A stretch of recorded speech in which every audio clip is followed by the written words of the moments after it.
obviously an incredible response last week. You knew you were going up against one of the best pitching staff, certainly in the SEC, probably in the nation too. But when you came out Saturday, what did you see maybe differently from the team as far as just offensively and what they were able to do over the next 2 days? Well, when we came out Saturday, we didn't see a huge difference. I think that was the nice thing is like just our team staying the course. Especially offensively. I thought our pitching and our defense was exceptional all weekend. And so it gave us a chance to stay the course and let the game come back to us. And so I think that's the big thing is just keeping our emotions in check and just continuing to grind.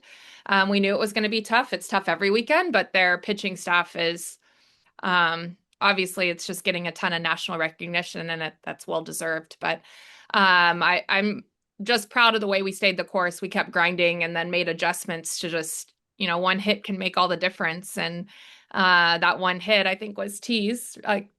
T got us going in that fifth inning, and it just caught fire. And quite honestly, our approach the rest of the weekend was outstanding. Yeah, for sure. And I'll go ahead and get the elephant out of the room, the Gasso connection and everything. Obviously, DJ and yourself starting under her staff when you got in your early career, and OU's been kind of the standard for a long time, but y'all are also one of those top teams in the country now too. A top five matchup, regardless of what or depending on what poll you look at and all those things, but just being able to play in that matchup and having so many eyes on you nationally this weekend, just talk about, and it's not something you're a stranger to, but another great matchup here late in the season. Yeah, it's going to be a really great matchup. I don't want the really great quality of softball that both teams play, and both teams have proven um, to play at for this year, and for I don't want that to get lost, and 'cause some of the hype that's kind of around that matchup. And so I think for us going into the weekend, it's another SEC matchup where it's going to demand our best. And they're Oklahoma. They do a lot of things really well. And so do we. So it's gonna really test us just like every other weekend in the SEC. So we're looking forward to it. Definitely. That's all I got for now. Thanks. Dudley? Hey, Coach. The talk a little bit about I guess it was Friday's game or Saturday's where there was five. The difference in five pitches was 1-0 and 8-0, and just your offense and how it attacked. Yeah, it's funny because my sister literally was like, I took the dog out like to go out like a potty stop and came back and took it out at 0-0 and came back into 8-0. Like, did that happen in like five pitches? I was like, yeah, kind of did. And that's it's how quickly the game can change, not just on our side, but the game in general. And that's what I'm proud of the team. Like, we didn't have a hit until the fifth inning. And then, yeah, a handful of pitches later, it was 8-0. And that's how quickly this game can move. And so I do think that's a bigger conversation for another day. But I think the big thing for our team is just knowing it is, hitting's contagious.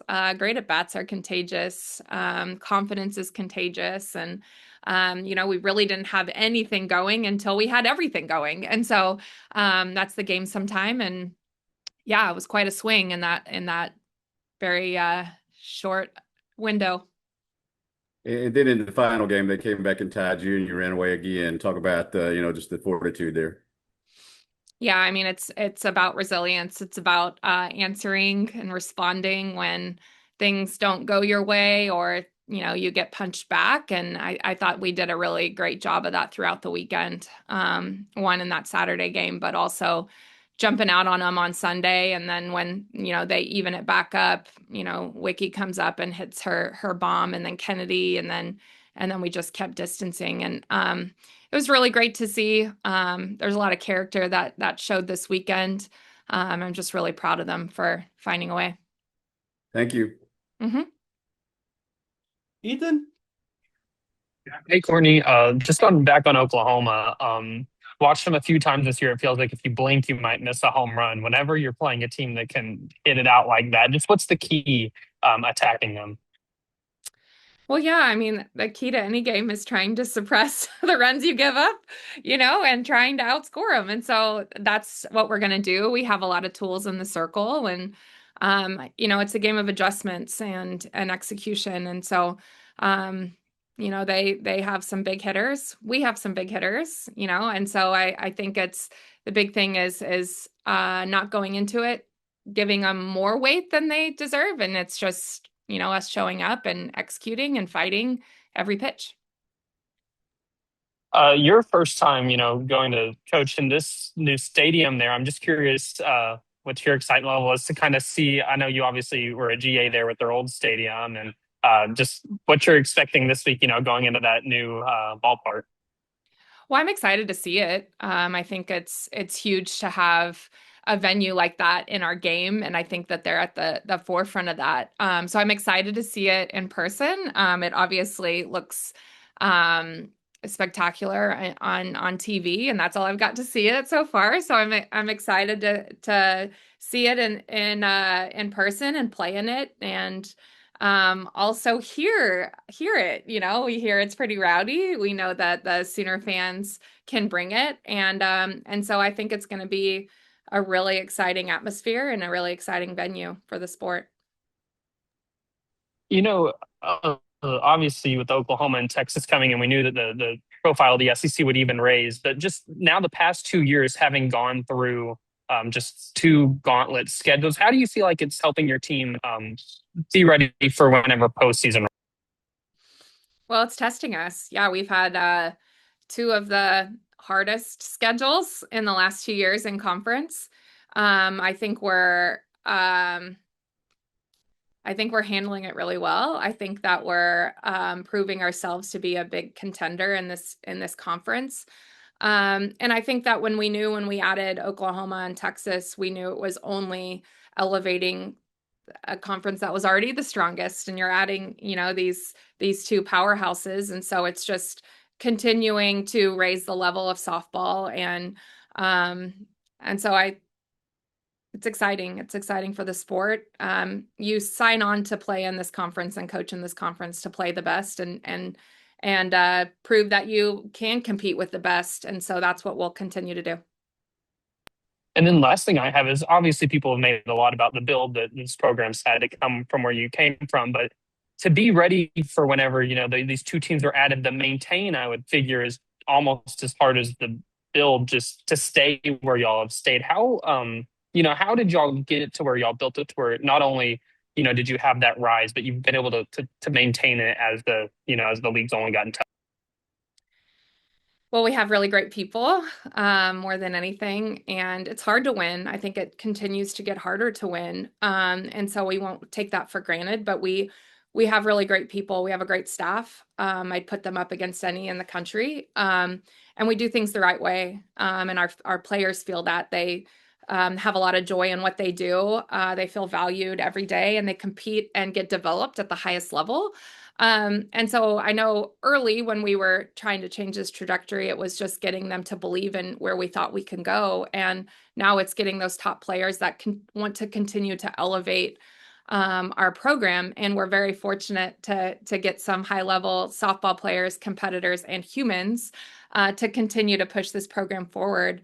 But I believe in every facet of this program. I believe in the people that I've not only surrounded myself with, but who we've chosen to join this program. And it's exciting that it's not necessarily a big deal to talk about top 10 or top 5 matchups anymore. That's kind of been a mainstay for us. And it's something I won't take for granted, but also we will never take our foot off the gas of just continuing to have high expectation and a standard of what this program's capable of. So I got Eric? Does this team have so many different ways of winning games? And I think this past week it kind of showed that again. You mentioned it. There was a game, you don't have a hit till the 5th, but your pitching keeps you in it. Does this team, have very different ways of winning games and stay calm no matter what the situation is? Yeah, I definitely feel that. It's not perfect by any means, but I think there's just such a strong confidence in who we are individually and who we are collectively, and knowing that, us collectively is as strong as any team in the country.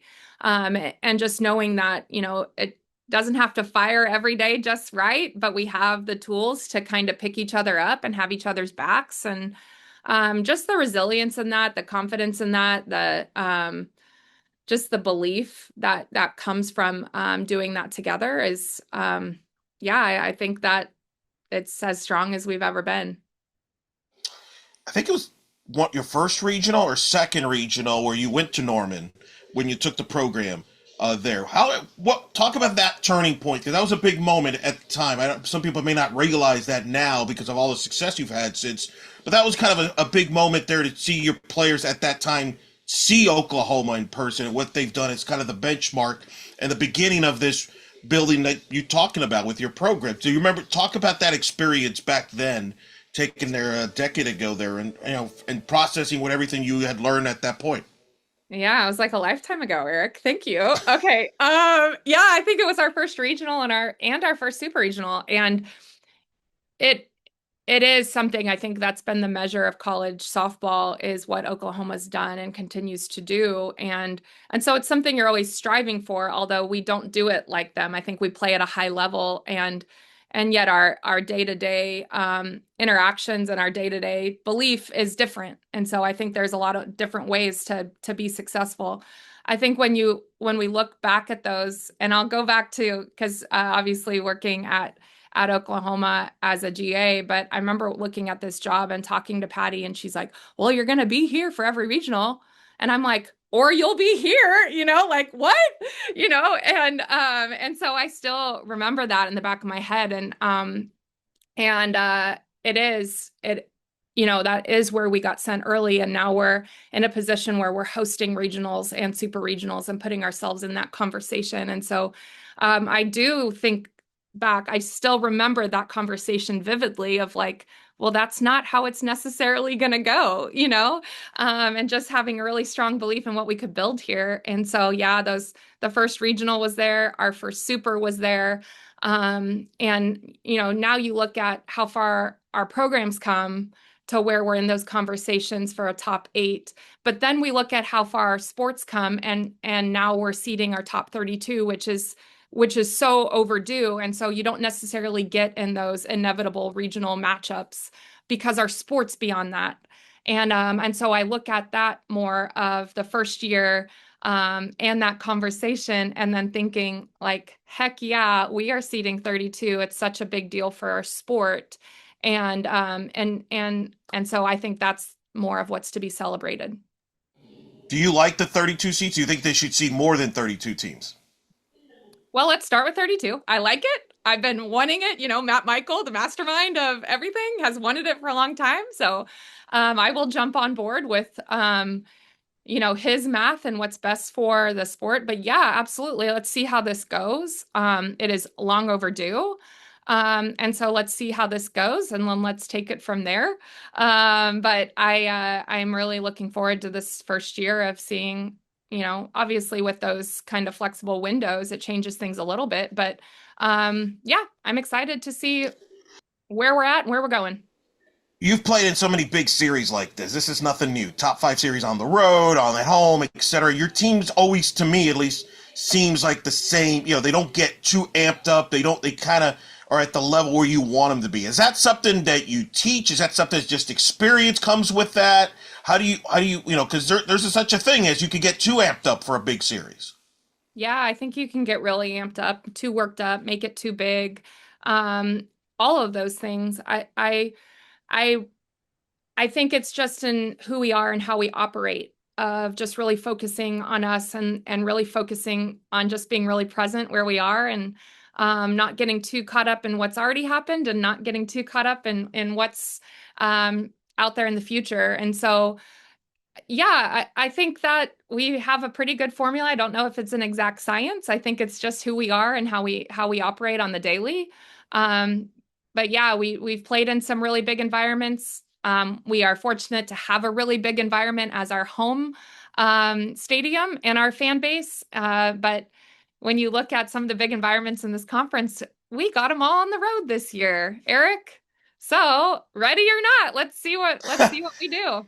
Ooh, come on, you got to talk to the scheduler makers of Yeah. those. Wait, a little balance there. Last thing, before I let you go, what everybody knows what Oklahoma does. They're good and talented. What are a couple things your team has to do this weekend to be successful? We need to focus on us. We need to execute. We need to make quick adjustments. They have a lot of arms. And so we have to be ready for anything that they literally throw at us. And then we know that they drive the ball. They're a very explosive offense. So just suppressing that, staying within ourselves and executing pitches and playing good defense. So just what we've done all year and just trusting ourselves and each other. Kyle?